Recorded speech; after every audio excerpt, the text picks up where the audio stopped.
when I met Craig and LandGate at that conference, I had a seller that wanted a lot of money for his land. So before all of this came about, when you had transmission lines running over your property, people thought that was a negative.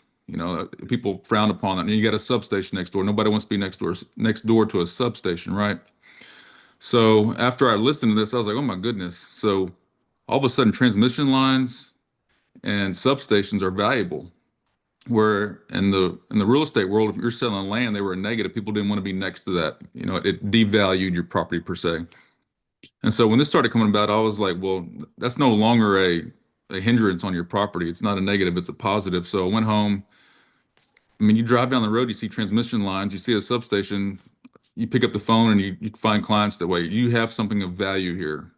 And so through the LandGate deal, we can put that on the market and attract people that are doing this type of thing that we're talking about today, from data centers to solar to battery storage and all this. So went home, called that guy, my client, and said, "Hey, I need to share something with you, and it's very powerful. And I think because you can only sell land once, right? And so he wanted to make sure he maximized his value, and that's what we went to work on through LandGate and maximizing the value of his property because he did have a transmission line, he did have a substation, and ultimately we negotiated both battery and data storage facility for his property.